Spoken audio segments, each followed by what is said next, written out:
Ah, puis il le prête, et il le prête pas pour rien. Il le prête moyennant un intérêt.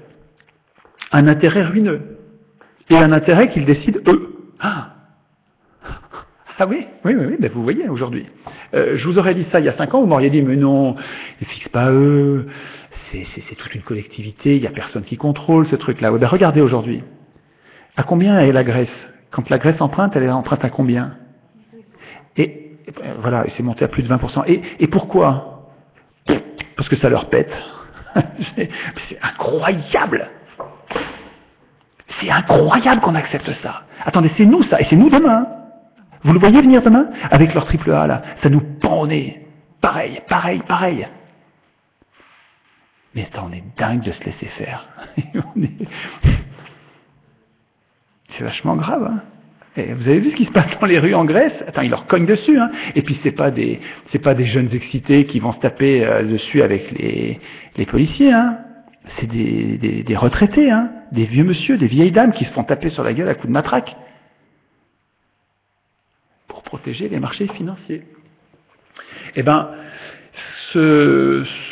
pourquoi je voudrais vous rafraîchir la mémoire aujourd'hui, c'est que cette histoire de dépendance aux marchés financiers, où on nous dit les marchés financiers sont drôlement inquiets, il va falloir faire des sacrifices. Puis sinon les dieux vont être mécontents. Les dieux cruels des marchés financiers, c'est Bernard Friot, je vous en parlerai tout à l'heure. C'est Bernard Friot qui utilise cette idée-là, et je trouve que c'est marrant C'est vrai qu'il y a une analogie entre cette espèce de propagande qui nous terrorise avec ces dieux marchés, cette espèce d'entité supérieure qui exige toujours plus de sacrifices. Ça ressemble aux dieux cruels que nous imposaient les religions autrefois pour avoir notre docilité. C'est vrai, ça sert à obtenir la docilité. En tout cas, loi 73. À partir de 73, quand vous empruntez 100 milliards pour construire un hôpital, ça va plus vous coûter 100, ça va vous coûter 200. Et estimez-vous heureux, c'est le meilleur économiste de France qui l'a décidé. Sans rire, hein? Le meilleur.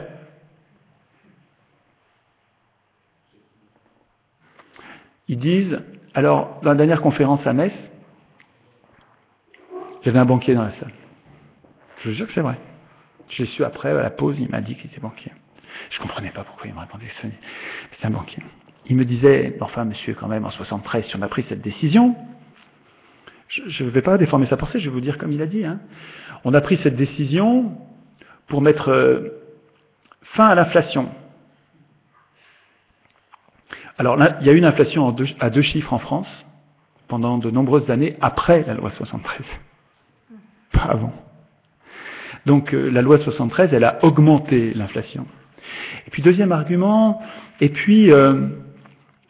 c'est pour imposer à l'État une bonne gestion, pour l'obliger à avoir une bonne gestion, parce que avoir l'argent gratuit comme ça, c'est presque du vice, ça va pousser. Alors c'est pas ça qu'il a dit, mais c'est sous-entendu, c'est ça qu'il y a derrière l'école autrichienne.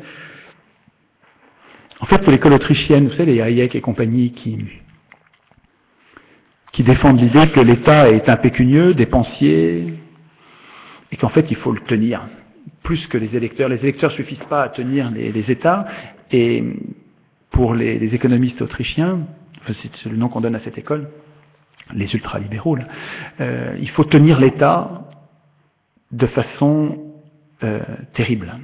Et pour ça, rien de mieux que la dette et les marchés financiers. La dette et les marchés financiers. Et dans leurs objectifs, ils le disent, c'est une expression courante. Ils ne se cachent pas. Leur objectif, c'est d'affaiblir l'État jusqu'au point qu'il soit si faible qu'il n'y ait plus qu'à le noyer dans la baignoire. L'État, c'est notre puissance publique qu'on institue pour nous protéger les uns des autres.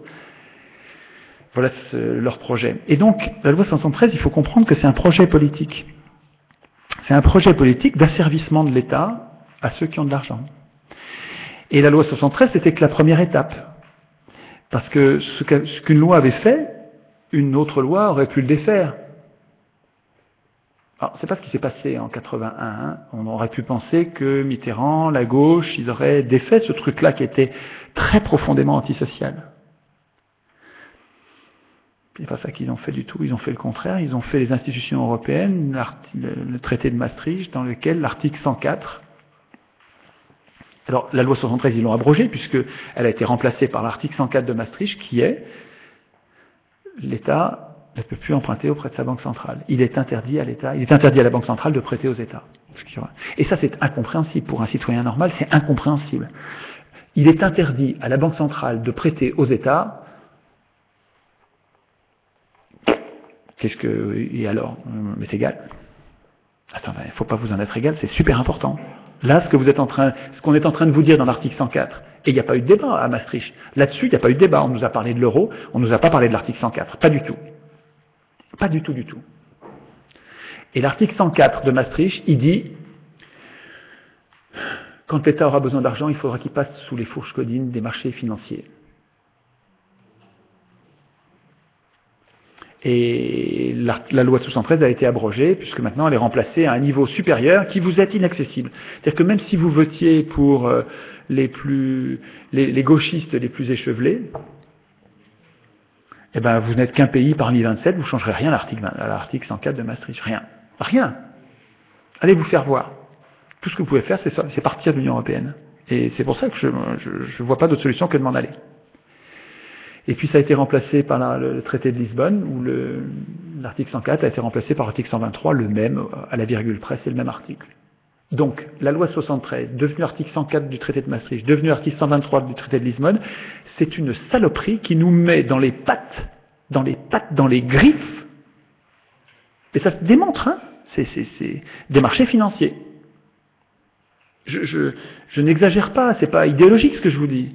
Je dénonce une idéologie, mais je ne suis pas moi-même idéologique. Je vous dis, qu'est-ce qui fait que nous dépendons des marchés financiers? Qu'est-ce qui fait que tous les jours on nous rebat les oreilles de ces fichus marchés financiers qui décident tout à notre place et qui font que bientôt là vous êtes bien là.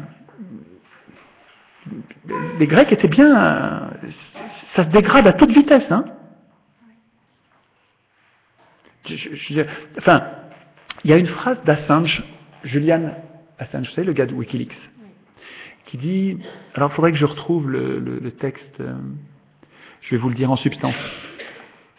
Je l'ai mis dans ma page en vrac. Ma page en vrac, elle devrait vous plaire, c'est une belle page, ça fait 400 pages, hein, c'est tout ce que je lis tout le temps, et le meilleur de ce que je lis, vraiment le meilleur, la crème,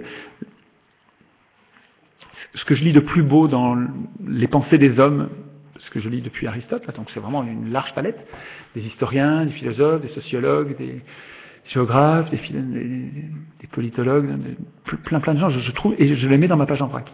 Donc c'est une espèce de florilège qui se lit en désordre, et là-dedans il y a cette phrase d'Assange qui dit « L'homme enchaîné s'aperçoit trop tard que sa marge de manœuvre par rapport à l'État est à sa limite. » Une fois qu'on est enchaîné, on résiste plus bien, quoi. Là, on a un salaire, on est libre, on peut parler. C'est un bon argument pour... Vous savez, il me semble que nous devrions tous devenir des virus, parce qu'ils sont trop forts. On n'y arrivera pas sans ça. Si on n'a pas un truc malin, si on essaye le rapport de force, c'est perdu, quoi. On va se faire écrabouiller. On va se faire écrabouiller. Donc, il faut trouver un truc plus malin. Et il me semble que si nous passons un mot... Alors, il faut qu'on arrive à être malin, quoi. Il faut qu'on arrive à trouver le logiciel du virus qui soit suffisamment simple pour convaincre les gens rapidement, et puissant pour convaincre les gens rapidement, et simple pour qu'on puisse le garder en mémoire et pas se disperser. Et surtout qu'il est dans son logiciel le fait qu'il faut rester compact, il faut rester sur le cœur, c'est-à-dire la qualité du processus constituant. C'est ce moment-là où ils écrivent des institutions qui vont leur permettre toute la corruption qu'il y a derrière. Et si on prend bien le truc à la racine et qu'on se concentre tous là-dessus, on peut continuer à se battre sur le reste. Hein. C'est pas contradictoire avec vos résistances actuelles. Mais si chacun des résistants intègre cette idée-là en plus dans son mode opératoire quotidien, en disant il faut que j'arrive à convaincre autant que je peux, quoi, des gens, non seulement que ça peut nous sortir du truc, ça peut nous sortir de la mouise, mais qu'il faut en plus d'avoir compris, il faut devenir soi-même virus, et donc formateur de formateurs, virus, formateur de virus, quoi. Hein. Il faut arriver à trouver le logiciel, l'idée, la façon de le présenter qui arrive à convaincre, qui fait qu'ensuite, il n'y a plus besoin de s'en occuper. Ça y est, les gens comprennent et ça se répand. Voilà. Je ne sais pas si j'y suis encore, ou peut-être que je ne suis pas encore, mais ça urge, quoi. Hein. Là, quand je vois la façon dont ça se dégrade en Grèce, en Italie, il y a le feu, quoi. Il y a le feu, ça se dégrade à toute vitesse. Mais en même temps, je vous dis, faites le calcul, vous faites des papiers, vous dites, si dans une soirée de 40 personnes, ou 100 personnes, peu importe, vous prenez une soirée de 40 personnes, il y en a 20 qui percutent, ils se transforment en virus. Et à partir de ce moment-là, ils essayent d'en faire un par semaine. Bon, et ça marche pas, un coup, une semaine j'en fais 2, une semaine j'en fais 1. Et je deviens un peu militant, j'essaye de... Et alors au début, j'y arrive pas parce qu'au début on est maladroit, puis en fait on bosse, on travaille, et puis vous allez voir, on progresse très vite en fait. On se fait contredire au début, puis après ça, on devient plus entraîné. Eh ben, en un an, on est des millions, hein. Et si on est des millions, ça va arriver. Si on est des millions à vouloir un processus constituant désintéressé, on l'aura. Pacifiquement. Donc, deuxième règle de l'Union européenne nous condamne à la tutelle, la dictature des marchés financiers. C'est quand même pas rien ça. Et on n'en a vu que 2 pour l'instant. La troisième, c'est la condamnation aux délocalisations, à la désindustrialisation et à la destruction du modèle social, puisque quand vous êtes désindustrialisé, vous perdez la ressource qui vous permet de la solidarité. Il y a 2 articles que vous trouvez, les 63 et 49, que vous trouvez en point 3. L'interdiction faite aux États de limiter les mouvements de capitaux et la liberté d'établissement. Alors ça, c'est le dada de Frédéric Lordon. Frédéric Lordon, lui, il a le cap là-dessus, quoi. Il dit, ce truc-là, c'est le pire du pire du pire. Et je suis en train de lire, je lisais dans l'avion en venant vous voir. C'est génial, super bouquin. François Ruffin, Leur grande trouille. Il parle de la trouille des riches. La trouille des riches, c'est le protectionnisme. C'est que, en fait, leur extravagante richesse dans ce moment, dont vous avez peut-être un peu entendu parler, elle vient du libre-échange. Or, le libre-échange n'a jamais, dans l'histoire des hommes, jamais enrichi aucun pays, aucune collectivité. Tous les pays qui ont appliqué le libre-échange se sont ruinés, y compris l'Angleterre. L'Angleterre, à la fin du 19e, quand elle a appliqué le libre-échange, ruinée. Ça a entraîné des catastrophes, des crises majeures, des catastrophes, à chaque fois. Il n'y a pas, je vous mets au défi, je le fais d'autant plus facilement que c'est Jacques Généreux qui met au défi quelqu'un, donc je prends le relais. Jacques Généreux, formidable bonhomme, hein, super bonhomme, c'est mieux que Montesquieu, hein, c'est un grand philosophe, grand penseur, un de nos meilleurs hommes politiques, je trouve. Mais en même temps, un très très bon prof d'économie. Généreux dit, mais il n'est pas le seul, hein, nulle part le libre-échange n'a fonctionné. Le libre-échange n'a jamais fonctionné. Tous les pays riches sont des pays qui ont été protectionnistes. Voilà. Et protectionniste, c'est pas un gros mot. Protectionniste, ça ne veut pas dire autarcique. C'est très important ça. Protectionniste, ça ne veut pas dire repli sur soi. Ça veut dire on échange avec les gens qui jouent sans tricher. Voilà. Protectionniste, ça veut dire ça. Ça veut dire on échange avec des gens qui nous ressemblent, qui sont comparables, qui vont pas tricher, quoi.